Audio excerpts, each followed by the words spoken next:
జరిగిన సార్వత్రిక ఎన్నికలలో ఆంధ్రప్రదేశ్ రాష్ట్రంలో పిఠాపురం నియోజకవర్గం కాకినాడ జిల్లాలో వైఎస్ఆర్సీపీ అభ్యర్థినిగా నాకు అవకాశం ఇచ్చారు. జగన్మోహన్ రెడ్డి గారికి నా హృదయపూర్వక ధన్యవాదాలు తెలియజేస్తున్నాం.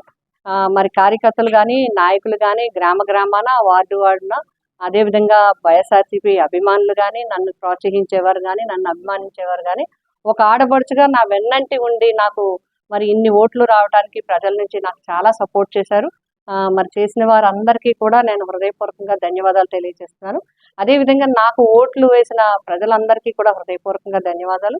పిఠాపురం నియోజకవర్గ ప్రజలకి కూడా నా ధన్యవాదాలు తెలియజేస్తున్నాం. ప్రజా తీర్పుని మేమందరం కూడా గౌరవిస్తున్నాం.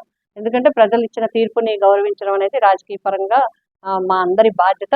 గెలిపోవటం అనేది రాజకీయాల్లో సహజం. ఒక్కొక్కసారి ఒక్కొక్క పార్టీ గెలుస్తుంటుంది. ప్రజలు ఎవరిని గెలిపించాలనుకుంటే అదే విజయం అవుతుంది.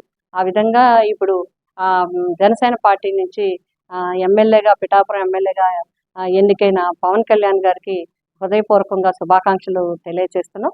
ప్రజల ఆకాంక్షలకు అనుగుణంగా తప్పకుండా ఈ నియోజకవర్గ అభివృద్ధికి కృషి చేస్తారని ఆశిస్తున్నాం.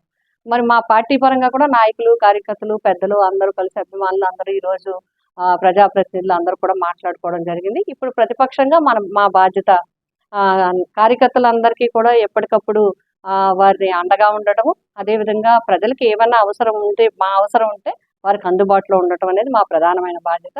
ఆ విధంగా మేము ఎప్పుడూ కూడా మా ప్రతిపక్ష బాధ్యతను పోషిస్తూ రాజకీయ నాయకులుగా ఎప్పుడూ ప్రజలకి అందుబాటులో ఉండే విధంగా ఉండటం అనేది మేమందరం కూడా మాట్లాడుకోవడం జరిగింది. రాబోయే భవిష్యత్తు కార్యక్రమాలు, పరిస్థితులు, అక్కడ ఉండే కార్యక్రమాలు బట్టి మేము నిర్ణయించుకుని ముందుకు వెళ్ళటం జరుగుతుంది.